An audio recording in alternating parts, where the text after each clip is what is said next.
What's up, guys? We're back once again to r/malicious compliance.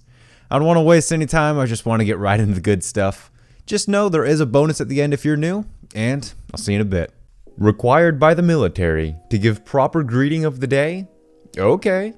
So, not 100% sure if this will fit amongst these great stories, but here goes. Way back when I was in the military, as most vets can verify, lower ranks of service members are required to render the greeting of the day to higher ranking members.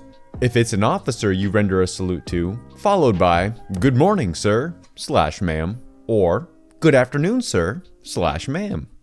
If enlisted, just a simple, "Good morning, sergeant," or "Good morning, first sergeant." You get the picture. So I had a platoon sergeant that hated my guts with a passion. I know, because he told me quite often. He even told me many times that he wished he could just choke me to death rather than look at me. To this day, I hate this a-hole and his favorite NASCAR driver, Jimmy Johnson. Incidentally, he only lives about 2 hours away from where I live now, and he's still an a-hole. So for weeks on end, he would make these type of comments, and eventually, I'd had enough and started being a smart A back to him. Now, most of these happened under each other's breath, or when no one was around to hear each other talking crap to each other. Then, my own natural paranoia got a hold of me, and at times, I felt like he was trying to set me up to really say something stupid so that he could write me up, NJP or whatever, because I was getting to where I would say stuff in front of people, including corporals or sergeants. When I would say something, he'd get a crap-eating grin on his face. So one day, it dawns on me that I'm supposed to give the proper greeting of the day to this jerk, report my post to him if I'm standing post, etc. Couple days later, we're at work, and he does his natural routine. Probably told me he wanted me dead or something, and I simply said, "Good morning, Sergeant," then begin to report my post like I'm supposed to. He plays the game the first time and listens. Next time we work the same routine, he's making rounds, comes to my post, greeting of the day, and begin to report my post. He cuts me off with a "carry on," and something derogatory I don't remember. This goes on for a couple weeks to a point that he orders me not to report my post. But, you know, the whole 6th general order says I'm supposed to report my post, so I continue. Seeing this a-hole get pissed off every time I give the proper greeting multiple times a day just filled my heart with delight. It was even better when I'd give the greeting and he'd reply with, "Shut the hell up, Smooze 420. I'd then reply with, "Aye aye, Sergeant," and he'd get more pissed. By the time I left, I was saying, "Good morning, Sergeant. How are you today?" with a big grin on my face. He wouldn't hardly talk to me anymore. Bad high school English teacher wants me to pronounce words like she does. Gets fired because of it. I was told to post my story from high school here. Sorry in advance for poor formatting. I'm on mobile. Half the conversation took place in Spanish, so I've had to make some adaptations. Background. I'm from Spain, and public schools in Spain have a painfully low level of English. By painfully low, I mean third-year teachers don't know what a snake is. In my local area, teachers are tested on their skills through 3 chosen elite students from 3 different years to check their teaching competence. If all 3 do a mediocre job in the test, the teacher gets fired. Well, usually not fired, just forced to take a course or something. I was not a bratty kid, so despite having passed the CAE with an A at age 14, I was respectful to my horrible English teachers. Always asked for permission to do things, and would have helped them if asked. Hence the perfect grades that irked my English teachers so much. So one day in my 3rd, before I scurried off to my next, my beloved English teacher stops me and tells me I've been chosen as her 3rd-year representative. She was finally getting tested. I've been yearning for this. Teacher, during your speaking test, remember to pronounce just as I've taught you. You have a tendency to drift from my teachings, and I cannot have that rebellious attitude of yours affect my career. Speaking is one of those things I'm best at, mind you. But at our school, every adult's favorite sentence was, "The teacher is always right, and if they're not, you better believe they are." I'm not fond of this translation. I feel like it doesn't get the impression across quite like the original. So, since talking back would end badly for me, I shut up and agreed. I mulled this over as the test drew closer, and decided that why the hell not make this pathetic excuse for an English teacher take an extra course or two on her own damn subject and teaching as a whole.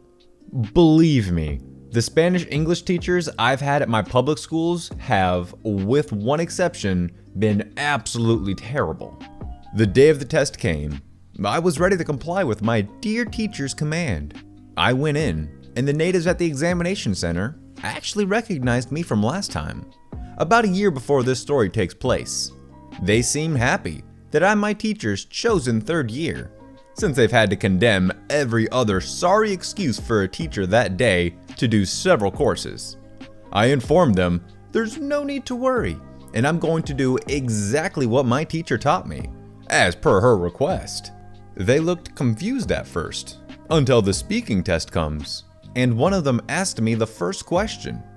My English was so butchered he could barely understand me, and the Spanish pronunciation was so strong that it bothered his ears. Trust me, it hurts to hear. Next Monday, I'm informed that my absolutely favorite teacher has been fired in light of her newly discovered incompetence, and that the others will be investigated. I rejoiced. Every other student who was good at English rejoiced. It was a happy day. Don't save my child. This is my first post, so I hope this fits here. I recently found the YouTuber r/, and it inspired me to share this ridiculous story. I'm a full-time single dad to a 3-year-old. She's been going to the same daycare center for the last 2.5 years, and not once has anything like this happened. We arrive very early to daycare, usually a few minutes before it opens, because I work early. We usually wait outside quietly for the doors to open. About a month ago, a new child, we will call Devil Child or DC, was registered at daycare. The mother, we will call her Devil Mom, also worked early and showed up usually about the same time my daughter and I do. I warmly greet her as DM and DC walk up to the locked door, which I may add is up a small set of 7 concrete steps. I get a cold look as if it's a crime to say hello. DC is relatively well behaved the first day, waiting for the daycare to open. The next morning, we arrive, and sure enough, DM and DC are waiting. DC sees the doors locked and is furiously pulling on the door handle too, wanting the door to unlock. My daughter and I are at the bottom of the steps, because she wanted to look at some new blooming purple flowers I didn't recognize in the small garden out front of the daycare. DC's hands slip off the door handle, and he starts stumbling towards the steps. Dad mode activated. I leap over my daughter, who's crouched looking at the flower, and I reached out to stop him falling down the stairs, catching him with one hand and pushing him back on the top landing. Enter DM's fury. DC stumbles a bit as I push him back up to the top of the stairs and scrapes his knee in the concrete. DM. OMG, honey bun, are you okay? DC. Mommy, that man hurt me. My knee hurts. Crying loudly, clearly faking it. DM. How dare you hurt my son? You should be ashamed. How can you beat up a little kid? Me. Really? Would you rather your son smash his head on the top steps and end up in the hospital? I essentially just saved your son's life. You should be a little grateful, I would think. My head began to race with thoughts like, is this dummy serious? DM. Are you threatening my son? Me. What? DM. Don't ever come near me or my son again. Do you understand? I was pretty upset as I dropped my daughter off and went to work. Next day, I arrive at the same usual time, but this time I and my daughter waited by the car. DC is once again pulling like heck on the door. DM is on her phone. I stand and watch this kid as my daughter sits on the grass minding her own business. DC hands slip.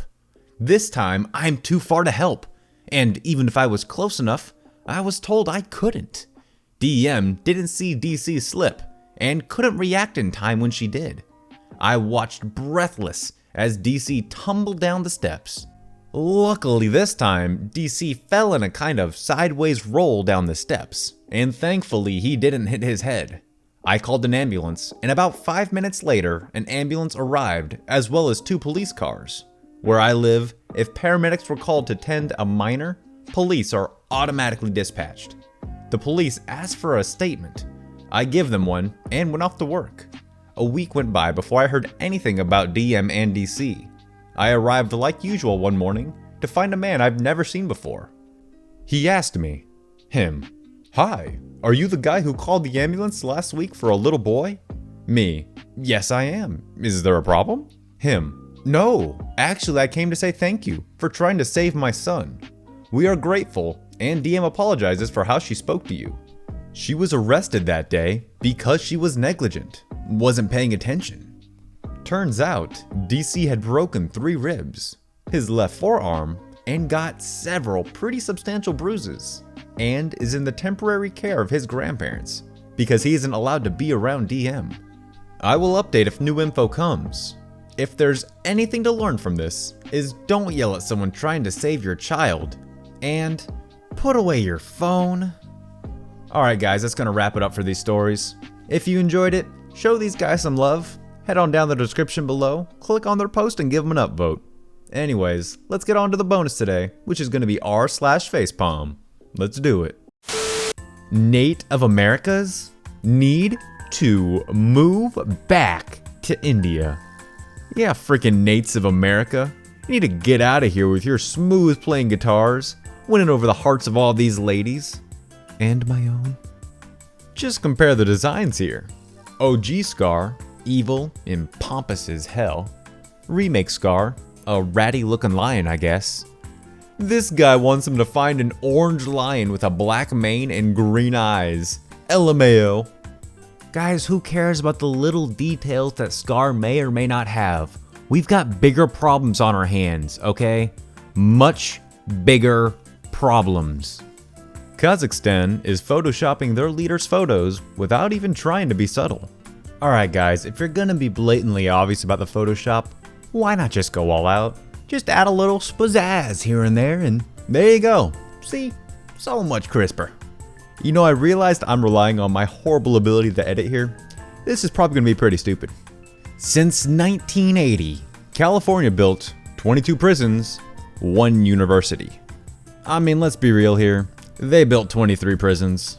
You're financially trapped. And the whole fact that it just feels like prison anyways. Alright guys, I hope you enjoyed what you saw. If you did, consider subscribing. It really helps out the channel and keeps you updated on new posts.